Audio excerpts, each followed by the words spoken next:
जय हिंद। आज हम आप लोगों को बीपीएससी टीआरई रंजीत सर का प्रैक्टिस सेट को आगे की कड़ी में बता रहा हूँ। ध्यानपूर्वक देखिएगा। अगर वीडियो आपको अच्छा लगेगा तो लाइक सब्सक्राइब शेयर ज़रूर करिएगा। ठीक है, आगे क्वेश्चन है।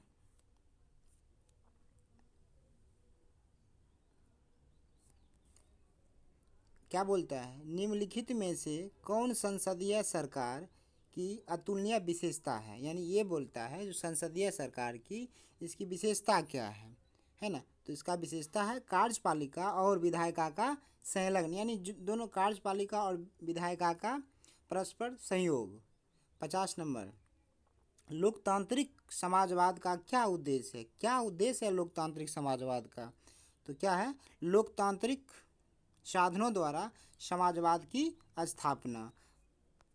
आगे है, प्रोटेनोपिया एक प्रकार का वर्ण अंता है, इस है ना, उसमें रोगी कौन सा रंग को नहीं देख पाता है। एक बीमारी है प्रोटेनोपिया, जिस व्यक्ति को बीमारी हो जाएगा वो हरा, लाल और नीला रंग नहीं देख पाएगा, इसलिए उपरोक्त सभी इसका आंसर हो जाएगा।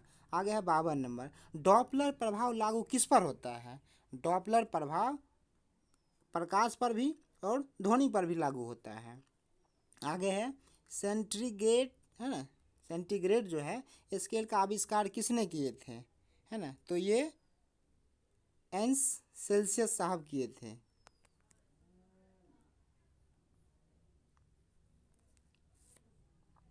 तीक्ष्ण लेड विषाक्तता का को किस नाम से जाना जाता है। तीक्ष्ण लेड विषाक्तता को किस नाम से जाना जाता है।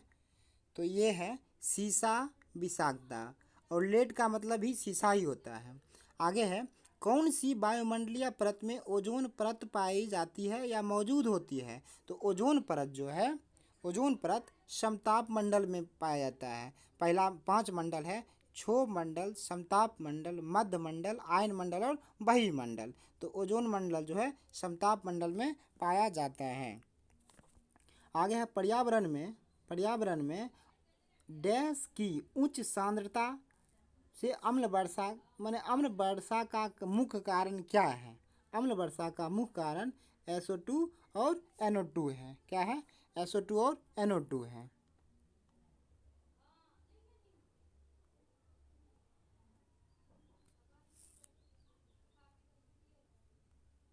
आगे है, हाथी दांत या हाथी दंत का रूपांतरण किस भाव में होता है। हाथी दंत का, तो ये क्या हो जाएगा, द्वितीयक दांत या सेकेंडरी। मानव मस्तिष्क का भार कितना होता है, लगभग में बोलना है, तो क्या होगा 1360 ग्राम। यहाँ केजी में है तो 1.36 केजी होगा। उसके बाद है, आयस्टर किस संघ से संबंधित है। आयस्टर जो है किस संघ से संबंधित है। तो मोलस्का, क्या होगा, मोलस्का। और आयस्टर जो है इसका शरीर कैल्शियम के कवच से ढका होता है। किससे, तो कैल्शियम यानी Ca से इसका शरीर ढका होता है। आगे है, निम्न में से किन जंतुओं का जो शरीर है उसमें गुहा क्या होता है, अपसेंट होता है। तो क्या होता है, अपसेंट होता है एसिलोमेट। क्या होगा, एसिलोमेट। आगे है, ये तो क्वेश्चन आसान है, फॉरवर्ड ब्लॉक की स्थापना किसने की। फॉरवर्ड ब्लॉक की स्थापना सुभाष चंद्र बोस। कब, सुभाष चंद्र बोस किए थे 1939 ईस्वी में। स्वराज मेरा जन्मसिद्ध अधिकार है, मैं इसे लेकर रहूँगा, यह कर्तव्य जो है, यह वक्तव्य है, किससे संबंधित है।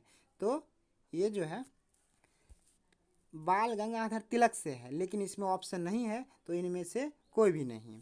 आगे है 63 नंबर, दांडी यात्रा कब स्टार्ट किया गया था। तो दांडी यात्रा 1901, देखिए दांडी यात्रा 1930 और गांधी इरविन समझौता 5 मार्च 1931 को हुआ था।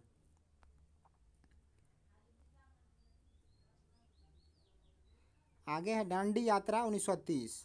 आगे है, कांग्रेस सोशलिस्ट पार्टी की बैठक कहाँ हुई। कांग्रेस सोशलिस्ट पार्टी की बैठक जो है पटना में हुआ, बिहार की राजधानी पटना में। ठीक है, और बिहार सोशलिस्ट पार्टी की स्थापना पटना के अंजुमन इस्लामिया हॉल में 1939 में, कब, तो 1939 में की गई। आचार्य नरेंद्र देव इसके अध्यक्ष थे और जयप्रकाश नारायण जिसको बिहार विभूति के नाम से जानते थे, वो इनके सचिव थे। आगे है, राष्ट्रीय आंदोलन में निम्न में से किनको या किसको नरम दलिया के तौर पर नहीं जाना जाता है? तो बाल गंगाधर तिलक, लाल बाल और पाल, ये क्या थे? गरम दल के नेता थे सब। आगे है आज़ाद हिंद फौज, क्या है? आज़ाद हिंद फौज। आज़ाद हिंद फौज की स्थापना कहाँ की गई थी? तो सिंगापुर में, कब? 1943 ईस्वी में। आगे है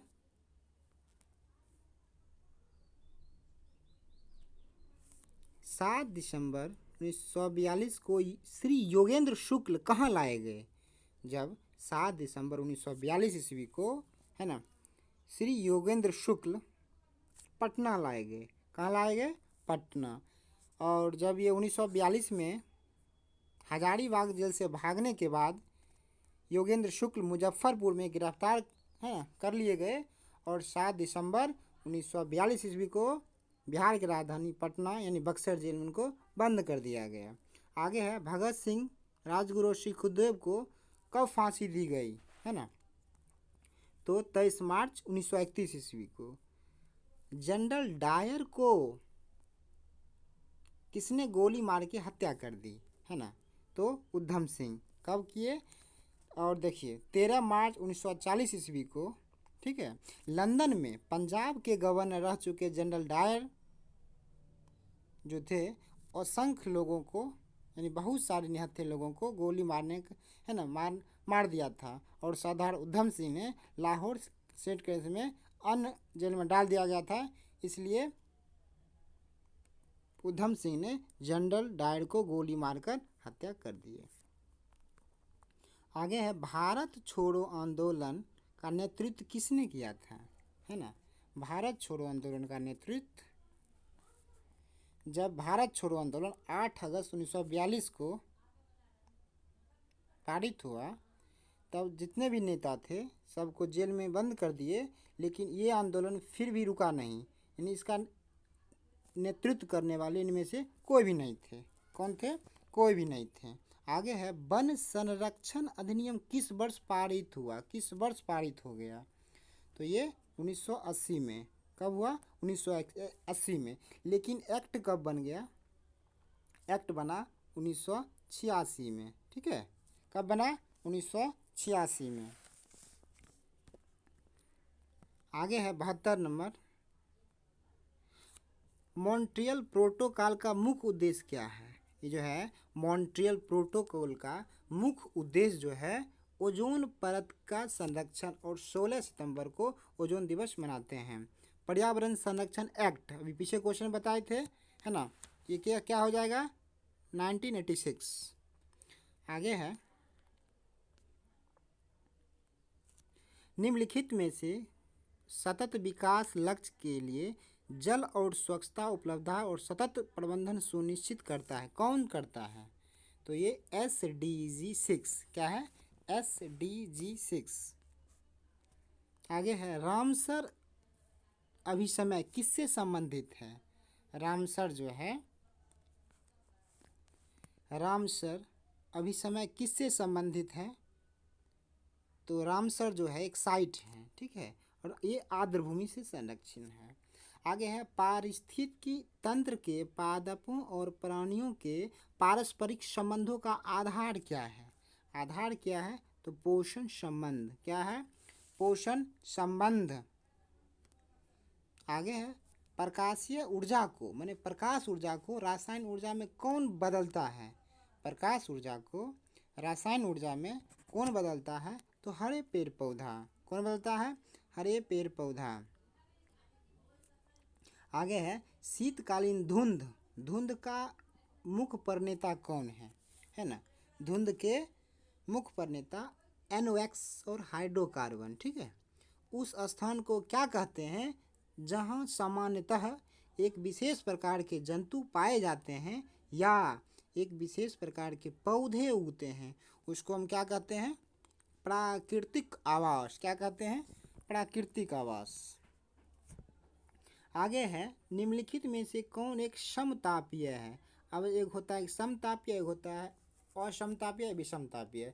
जितने भी जैसे सांप हो गए, मेढक, ये सब असमतापीय, यानी गर्मी में इनका बॉडी का टेम्परेचर हाई हो जाता है और ठंड में इसका टेम्परेचर कम हो जाता है। लेकिन मानव, कबूतर हो गया ना, ये सब क्या है? समतापीय है। अगर गर्मी के दिन में व्यक्ति का अगर टेम्परेचर मापा जाए तो 98 फ़ारेनहाइट रहता है, और ठंड में भी इनका टेम्परेचर बदलता नहीं है, स्वयं माने सेम रहता है। इसलिए मानव क्या होगा? समतापीय प्राणी। और यहाँ पे इसका आंसर कबूतर होगा। क्या होगा? कबूतर।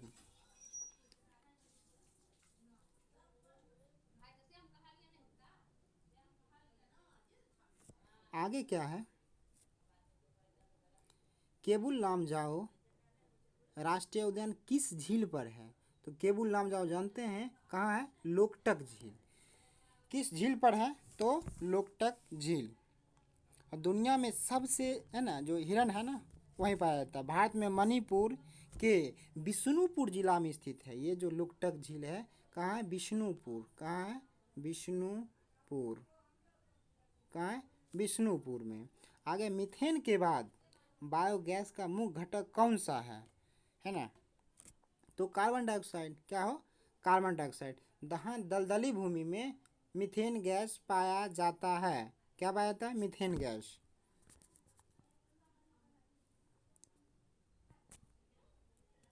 आगे है, निम्नलिखित में से किसको वायुमंडल में द्वितीयक प्रदूषक के रूप में जाना जाता है? तो क्या होगा? ओजोन। अभी तो बताएं 16 सितंबर को ओजोन दिवस मनाते हैं। ठीक है। आगे है, खाद्य श्रृंखला किससे शुरू होती है? खाद्य श्रृंखला किससे शुरू होती है? डैश लिखा हुआ किससे शुरू होती है? तो ये किससे होगा? प्रकाश संश्लेषण से। ठीक है। आगे है, एक पारिस्थितिकी तंत्र में ऊर्जा का प्रवाह कैसा होता है? चक्रीय होता है, एक दिशीय होता है? कैसा होता है? तो एक दिशीय, है ना। आगे है, हरे पौधों को पारिस्थितिकी में क्या कहते हैं? हरे पौधा जो है, ग्रीन ट्री है, इसको हम क्या कहते हैं? तो उपभोक्ता। क्या कहते हैं? उपभोक्ता। ठीक है। आगे है, तृतीयक उपभोक्ता कौन होते हैं? तृतीयक उपभोक्ता यानी थर्ड। तो यहाँ क्या होंगे? बाज होंगे। क्या होंगे? बाज। आगे है, प्रकृति का सफाई कर्मी किसे कहते हैं? यानी प्रकृति को कौन साफ करता है? तो क्या होगा? गिद्ध। क्या होगा? गिद्ध। आगे है, बैक्टीरिया जीवाणु किस श्रेणी में सम्मिलित होते हैं? तो ये क्या होंगे? अपघटक। अपघटक। क्या होंगे? अपघटक। आगे है, पारिस्थितिकी तंत्र में विभिन्न रासायनिक तत्वों का प्रवाह कैसा होता है? माने कैसे होता है प्रवाह? जो पारिस्थितिकी तंत्र जो है, इसमें रासायनिक तत्वों का प्रवाह कैसे होता है? तो ये होता है चक्रीय। क्या होता है? चक्रीय। इसे ये हो गया, फिर ऐसे ना होता है चक्रीय। क्या होता है? चक्रीय। उसके बाद मैथ आ गया। आगे के वीडियो में हम मैथ करवाएंगे। अगर आपको वीडियो अच्छा लग रहा है, लाइक करें, सब्सक्राइब करें, अपने दोस्तों को साथ शेयर ज़रूर करो और थोड़ा सपोर्ट करें। Thank you.